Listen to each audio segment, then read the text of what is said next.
Sahabat YKB yang dikasihi Tuhan, senang kembali menyapa saudara dalam acara Wasiat Kekal, berupa renungan firman Tuhan yang memandu kehidupan kita.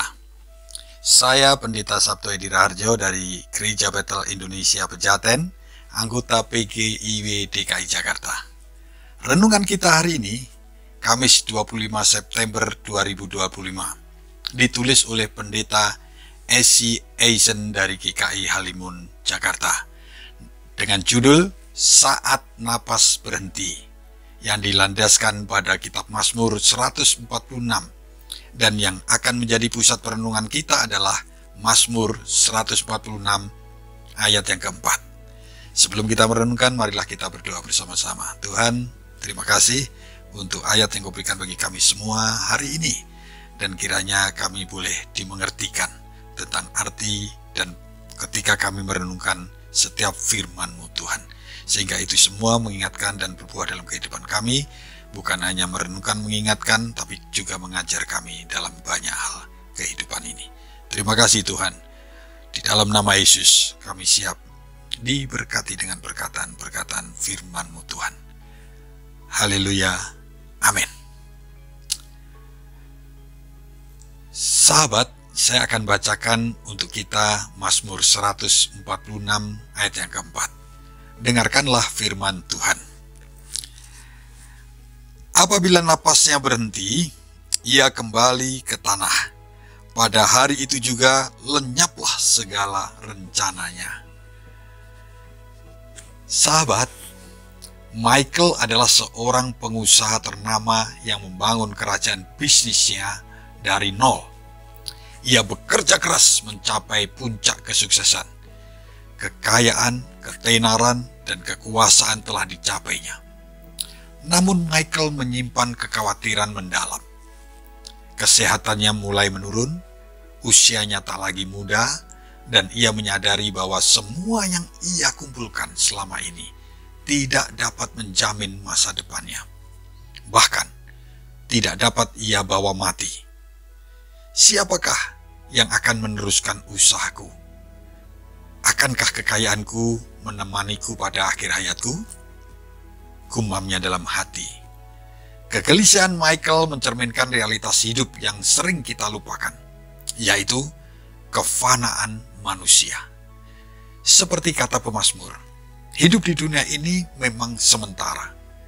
Segala pencapaian, kekuasaan, dan harta benda yang kita kumpulkan akan sirna saat ajal menjemput. Seperti embun pagi yang cepat hilang diterpa sinar matahari, demikian pula kehidupan manusia di dunia. Pesan ini bukanlah untuk menakut-nakuti, tetapi untuk mengingatkan kita akan kenyataan, supaya kita tidak menaruh harapan pada hal-hal yang fana. Sahabat, mengetahui kefanaan hidup mendorong kita untuk lebih bijaksana. Maka mari kita investasikan hidup dengan membangun hubungan yang akrab dengan Tuhan dan mengasihi sesama. Setiap hari adalah kesempatan untuk menghidupi teladan Kristus dengan menjadi jalan berkat bagi sesama. Dengan demikian, meskipun raga kita akan kembali menjadi debu, warisan iman dan kasih kita akan tetap hidup dan berbuah. Mari kita berdoa atas renungan kita hari ini. Tuhan, terima kasih Engkau mengingatkan kembali tentang kefanaan hidup kami, keterbatasan kami, bahwa kami tidak akan hidup selama-lamanya. Dan biarlah selama kami Engkau berikan kesempatan untuk hidup di dunia ini, kami merenungkan hidup kami setiap hari untuk bukan hanya diberkati Tuhan, tapi hidup kami juga mampu dan terus dan harus menjadi berkat buat semakin hari semakin kepada banyak orang.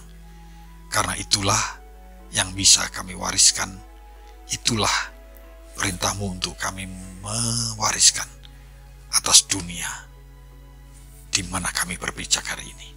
Terima kasih untuk menyadari terus-menerus hidup kami terbatas. Waktu hidup kami juga terbatas.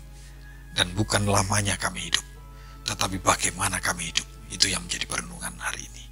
Terima kasih Tuhan untuk firman-Mu. Di dalam nama Yesus kami berdoa. Haleluya. Amin.